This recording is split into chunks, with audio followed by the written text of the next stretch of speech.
ये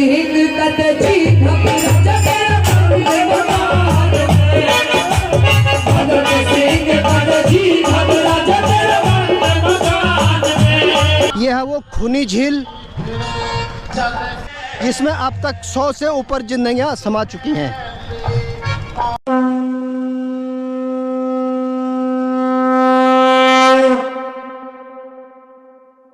नमस्कार, प्रणाम, स्वागत है आपका एक और नए ब्लॉग में। आपको दिख रहा होगा कि मैं किस जंगल में आ गया हूँ, किस बिहाड़ में आ गया हूँ। वाकई में ये बिहाड़ है, ये जंगल है और यहाँ पे आज भंडारे का प्रोग्राम है। इस जगह को बोलते हैं डेथ वैली। यहाँ एक झील है जिसको खूनी झील बोलते हैं। इसका ब्लॉग मैं 7 दिसंबर को ऑलरेडी अपलोड कर चुका हूँ। डिटेल के लिए आप उस ब्लॉग को देख सकते हैं। उसकी डिटेल मैं आई बटन में भी दे रहा हूँ और नीचे डिस्क्रिप्शन में भी दे रहा हूँ। दोबारा मैं यहाँ पे आया हूँ। यहाँ पे अनंतपुर गांव है और उन लोगों ने यहाँ पे एक भव्य मंदिर बनाया अपने इष्ट देव का। और आज यहाँ पे भंडारा है और यहाँ पे रागनी का प्रोग्राम भी है। और उसके बाद मैं आपको उस खूनी झील के दर्शन भी कराऊंगा एक बार फिर से। और ये है हमारे अनुराग भाई आचार्य। अच्छा आचार्य वीरेंद्र विक्रम जी, इनसे अच्छा नमस्कार नमस्कार। इनके मार्गदर्शन में ही सारा काम हो रहा है। अच्छा। आज का जो ये बड़ा विशाल आयोजन है, इसमें दिल्लीपति महाराजा अनंगपाल तोमर, गुर्जर प्रतिहार सम्राट मिहिर भोज, दोनों महान सम्राटों के स्थापना दिवस के अवसर पर जो उनकी प्रतिमाओं की स्थापना की गई थी, एक विशाल बृहद यज्ञ का आयोजन किया गया। और उसके उपरांत ये विशाल भंडारा यहाँ आयोजित किया गया है। और इसका उद्देश्य यही है कि इन प्रतापी सम्राटों के विषय में देश की जनता को पता लगे, हमारे नागरिकों को अवगत हों अपने पूर्वजों के चरित्र से, व्यक्तित्व से, उनके कार्यों से, उनकी राष्ट्रीय सेवाओं से। मिहिर भोज जैसे प्रतापी सम्राट जिन्होंने इस पूरे भारत को लेकर के पूरब से, बंगाल से लेकर के और अफगानिस्तान तक एक बना करके रखा, और जिनकी प्रतापी सेना जो है वो इतनी विशाल सेना थी कि जिसका कोई दूसरा सानी पूरे इतिहास में नहीं मिलता। 4 बेस में जिनकी सेना रहती थी और एक भाग में 7 से 9 लाख फौज होती थी। तो इतना बड़ा सैन्य दल, जो एक सेना दक्षिण में राष्ट्रकूटों से युद्ध करती थी, दूसरी सेना पूरब में पालों के साथ युद्ध करती थी, और जो पश्चिमी मोर्चे की सेना थी वो अरबों के साथ युद्ध करती थी। जो अरब हमलावर उन दिनों भारत पर हमला किया करते थे, लेकिन कभी भी उनको भारत में प्रवेश नहीं करने दिया गया। भारत की सीमाओं पर ही उनको हमेशा पराजित करके वापस लौटा दिया जाता था। ये भी सम्राट नागभट्ट प्रथम, जो मिहिर भोज के परदादा से भी ऊपर थे, मतलब तो कई पीढ़ियों पहले थे, तो उनके सामंत थे अनंगपाल तोमर भी, जिन्होंने इस दिल्ली नगर की स्थापना की। तो इसलिए हम इन सम्राटों के महान योगदान को स्मरण करें। उन्होंने हमारी सभ्यता को, संस्कृति को, हमारे धर्म को और इस देश के स्वरूप को जो बचा करके रखा, इस पूरे भूगोल को जोड़ करके एक बनाए रखा, हम उसके सामने नमन करते हैं। हम उनके सामने श्रद्धा से अपना मस्तक झुकाते हैं। मैं धन्यवाद देता हूँ आयोजकों में सम्मान्य भाई श्री शिषपाल भड़ाना जी को, विशेष रूप से जिन्होंने प्रयत्न करके इतना बड़ा आयोजन किया। वीर गुर्जर महासभा जिसके सौजन्य से ये कार्यक्रम हो रहा है, मैं सभी का हृदय से आभार व्यक्त करता हूँ। और जब मैं यहाँ पे लास्ट टाइम आया था तो ये मंदिर अंडर कंस्ट्रक्शन था। अब यहाँ पे काफ़ी ये मंदिर बन चुका है। और प्राण प्रतिष्ठा हो गई? अभी नहीं हुई। अच्छा, ये कुल देवता है यहाँ पे और इनकी कुछ दिनों में यहाँ पे भव्य मूर्ति की प्राण प्रतिष्ठा होगी। देवता हमारा पहला बड़ा बूढ़ा इस पे तहसील कर रहे हैं, हमें पकड़वा रहे हैं। हमारे बड़े बूढ़े को देवता है। हाँ, मैं आया था दिसंबर में, तो शिषपाल भाई जी के साथ आया था मैं। तो उन्होंने पूरे उस टाइम ये मंदिर बन रहा था, तो उन्होंने पूरी डिटेल बता दी थी मुझे इस बारे में। तो साथ में आप लोग हुक्का का आनंद भी ले रहे हो। जरा मारो, जरा हुक्का मारो। वाह, ये हरियाणा की जो है संस्कृति है। और यहाँ पे मैंने बताया ना, हुक्का बड़े चाव से पिया जाता है, चाहे महिला हो चाहे पुरुष हो। चौपाल लगती है और एक एक्चुअली ये एक टाइम पास का जरा भी आप इसको कह सकते हैं कि इससे थोड़ा टाइम पास भी हो जाता है। प्लीज पूरा वीडियो देखें, तभी आपको इस वीडियो का संपूर्ण आनंद आएगा। यहाँ पे आप ये मंच देख रहे हैं, यहाँ पे थोड़ी देर में रागनी हरियाणा का एक बहुत ही फेवरेट म्यूजिक है, संगीत है। और यहाँ पे थोड़ी देर में रागनी का रंगारंग कार्यक्रम होगा। आप ब्लॉग पर बने रहिए, आपको ये भव्य और सुंदर प्रोग्राम दिखने को मिलेगा। 2012 से शुरुआत करी है इसकी, और जब 1000 आदमी आते थे, अब 5000 आदमी आते हैं इस प्रोग्राम में। और ये भगवान कृष्ण की लीला है, वही करा रहा, मेरे बस की कुछ नहीं है, जो करा रहा वही करा रहा। लास्ट टाइम जब मैं यहाँ आया था तो मैंने ये जो खूनी झील है, डेथ लेक है, जिसके बारे में भी अभी थोड़ी देर में लेके चलूँगा, तो मैंने भाईजी से जिक्र किया था, क्योंकि मैं इनके गांव में आया था उस दिन। जो है मिहिर भोज की और राजा अनंगपाल की मूर्ति जो है उस दिन लगा रहे थे। तो उस दिन भाईजी को मैंने बोला था ऐसी बात है, तो भाईजी ने मुझे बोला था कि यार तू चिंता मत कर, मैं तुझे ले चलता हूँ। भाईजी ने अपनी स्कॉर्पियो उठाई और फिर इन्होंने मुझे इस झील का पूरा भ्रमण कराया था। फिर यहाँ पे भाईजी ने मुझे भोजन भी जबरदस्ती करवाया था कि भैया तू बिना भोजन के नहीं जाएगा। तो आज यही लोग इसको प्रोग्राम को ऑर्गेनाइज कर रहे हैं। आज हमारे भाई शिषपाल भडाना जी ने ये भव्य कार्यक्रम किया है, तो हज़ारों की संख्या में लोग यहाँ उपस्थित होंगे और ये नज़ारा देख के बहुत अच्छा लगा। यहाँ बहुत ज़्यादा गर्मी है, बहुत ज़्यादा उमस हो रही है। अखिल भारतीय योग ऊर्जा महासभा गुरुदेव प्रत्याहार पूज्य महाराज अनंतपाल प्रमुख स्थापना दिवस आज हमारे मनाया जा रहा है। अनंतपुर की और इस भंडारे में मंदिर में हमारे सभी बुजुर्गों और जवान साथी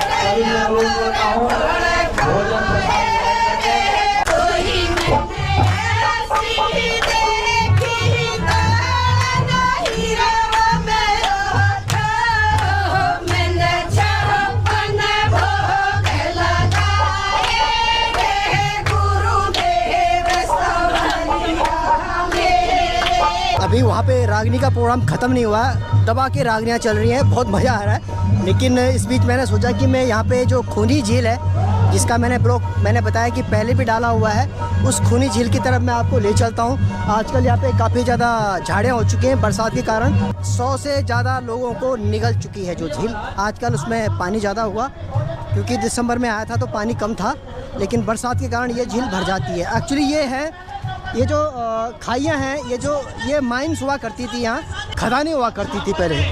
तो खदानों के कारण जो है यहाँ पे काफ़ी ज़्यादा गहरी गड्ढे हो गए थे, खाइयाँ हो गई थी, और उसकी वजह से फिर यहाँ पे पानी भरना शुरू हो गया इन झीलों में। और यहाँ एक नहीं अनेकों झीलें ऐसी, कम से कम यहाँ पे एक झील है, एक कम से कम यहाँ पे आधा किलोमीटर दूर है, और भी इस एरिया में बहुत सारी ऐसी झीलें हैं। और इन झीलों में अक्सर गर्मियों में बच्चे लोग आते हैं, स्टूडेंट आते हैं तफरी मारने या पिकनिक मनाने आते हैं, और तैरना उसको जब आता नहीं है तो फिर वो डूब के मर जाते हैं।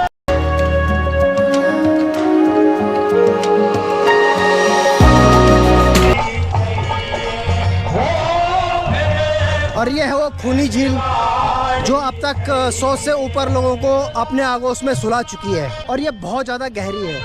और कहते हैं इसमें जिन लोगों को तैरना भी आता है वो भी इस झील में समा जाते हैं। इसका कारण अभी तक पता नहीं है, ये क्या रीज़न हो सकता है इस झील का।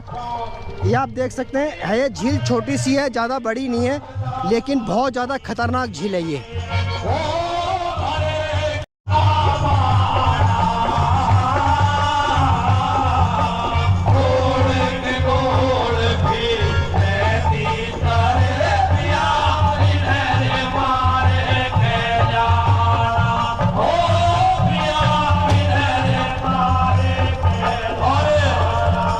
गूगल में भी ढूंढोगे तो गूगल में भी इस झील के बारे में आपको सारी डिटेल पता चल जाएगी, क्योंकि ये झील हमारे नॉर्थ इंडिया में बहुत ज़्यादा फेमस है खूनी झील के नाम से। और ये बिल्कुल वीरान एरिया है, जंगल का एरिया है। बाकी इस झील की पूरी डिटेल मैंने ब्लॉग डाला हुआ है 7 दिसंबर का, खूनी झील डेथ वैली के नाम से, आप उसको देख सकते हैं।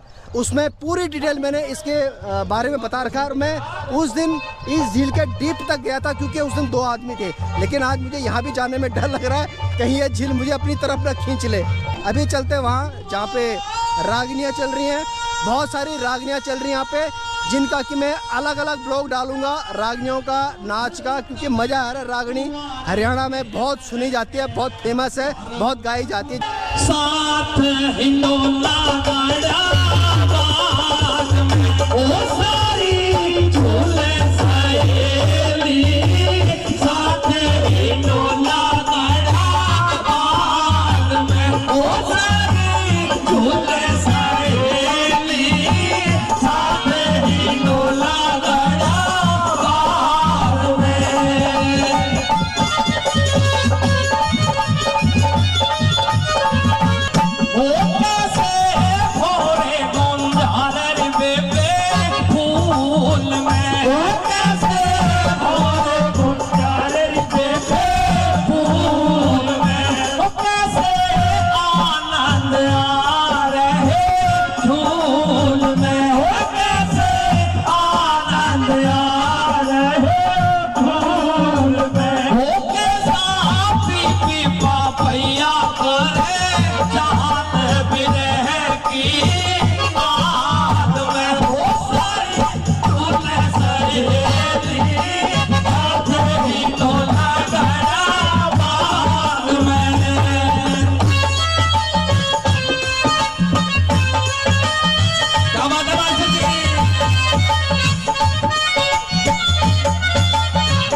सबसे पहले इस पवित्र स्थान पर पहुंचे मेरा ऋणी पिता समान बुजुर्ग, आवाज को सुनती मातृशक्ति, नौजवान साथी, दूर दराज से हुए सभी अतिथिगण, मंच आसीन सभी सीनियर कलाकार, साउंड मास्टर जी, संगीतकार जी, सभी को मेरी तरफ से हाथ जोड़कर नमस्कार व राम राम है। राम राम तो ले लो जी, राम राम जी। आइएगा, एक रागनी गाने का आदेश मुझे भी मिला, जैसा कि माहौल रागनी भी वैसी होगी। एक रागनी रखूंगी शहीद आजम भगत सिंह के किस्से से कि मरते मर गए, लेकिन अपने देश को आजादी दिला के माने, हार नहीं मानी। 23 साल की उम्र में फांसी खा ली। आइए किस तरीके से जब आखिरी समय आता है तब उनकी माँ उनके पास जाती है जेल के अंदर कि बेटा ये तेरा आखिरी पड़ाव है और ये तेरा शुरुआती दौर भी है, तेरी जिंदगी का तो आखिरी पड़ाव है, लेकिन दुनिया के लिए एक नया जीवन देने जा रहा है, इस देश को आजादी दिलाने जा रहा है। तेरा इस बंद दीवारी के अंदर दम नहीं घुटना चाहिए, तेरी हिम्मत हारनी नहीं चाहिए। किस तरीके से कहने लगी कि बेटा, एक वो माँ थी जिन्हें कही कि तेरा जैसा अगर मेरा 100 बेटा भी हो तो मैं इस धरती के लिए कुर्बान कर दूं। आजकल की तो मैं कहते हैं तो बेटा लग जाएगी तेरे भीतर बैठ जा, धूप हो रही है बाहर मत निकले, काढ़ो हो जाए भीतर है। आजकल की माँ ऐसी होगी, लाड़ प्यार था मुझे घना ही हो लिया।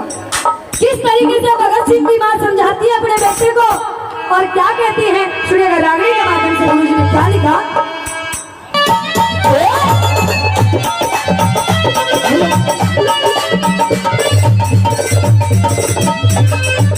और क्या बता दिया,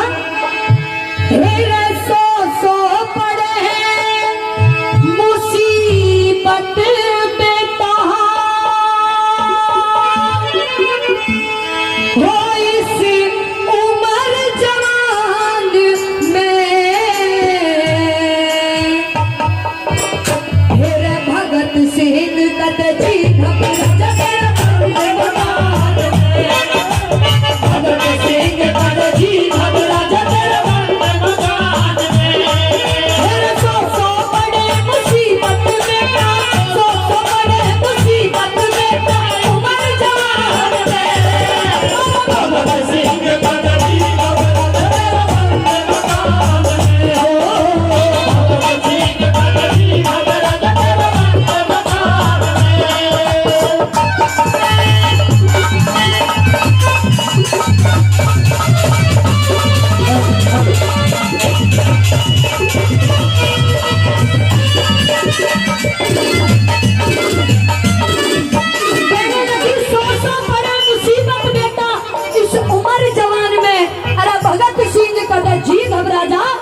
रही है जी, तो ताली वाली बजाते रह करो और कुछ लेते देते भी रहो। तो मैं तो वैसे भी हमारे नोएडा से तो घना ही ठीक ठाक मुआवजा मिल रहा हो। हमारा भी जी लगा रहेगा गाने में, सूखे सूखे कौम में गिली काट रहे हो। आइए दूसरी कली के माध्यम से कहने लगी कि मैं फिर से अगले जन्म जितने भी हो तेरी ही माँ बनने का सौभाग्य प्राप्त करना चाहती हूँ।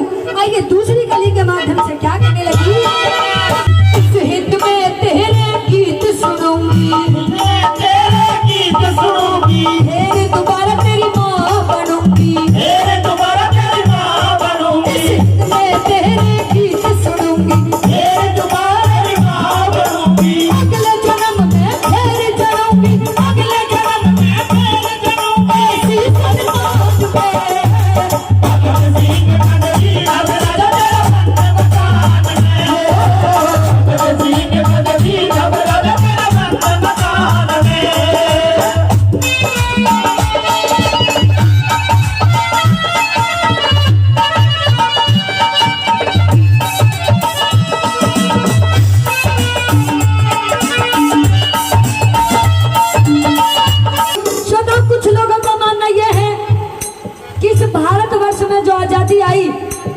वो सिर्फ गांधी जी ने चरखा चलाया, आंदोलन करा, उस कारण से देश आजाद होगा। नौजवानों ने कुछ नहीं करा। इस देश की जो सोच है वो इतनी ज्यादा नेगेटिव हो चुकी है जिसकी कोई हद नहीं, लेकिन सच्चाई हर किसी को नहीं पता। इसीलिए कहा भी गया है कि हिंसा अगर प्रलय ना करती तो अहिंसा का मान नहीं होता, कि हिंसा अगर प्रलय ना करती तो अहिंसा का मान नहीं होता। अर्जुन अगर कायर नहीं बढ़ता तो गीता का ज्ञान नहीं होता, और नेता और भगत सिंह का कर बलिदान नहीं होता। चाहे कितने ही गांधी मर जाते, आजादी का सैलान नहीं होता, आजादी का सैलान नहीं होता।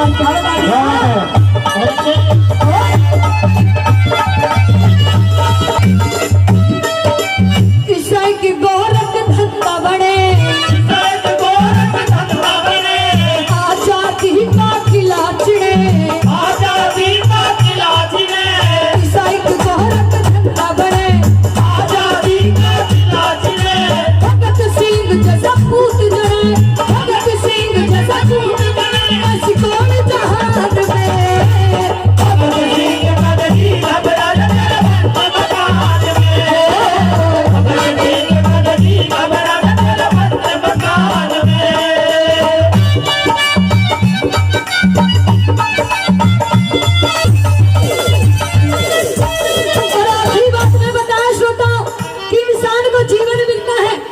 जीवन का कुछ मूल्य होना चाहिए, कुछ सिद्धांत होना चाहिए।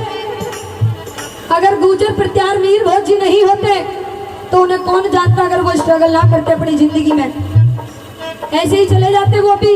लेकिन उन्होंने अपनी प्रजा के लिए, अपने लोगों के लिए कार्य किए, जब तो हम उन्हें याद रखते हैं।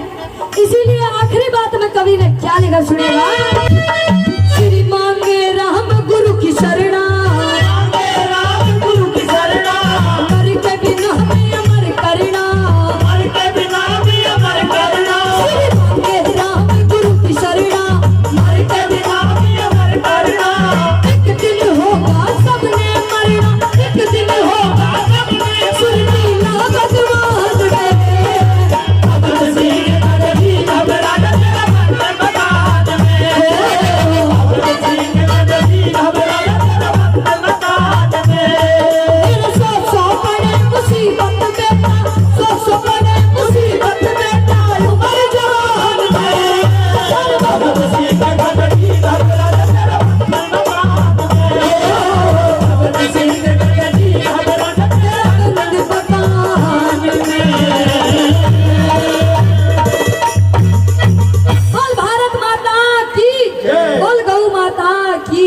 बहुत बहुत धन्यवाद।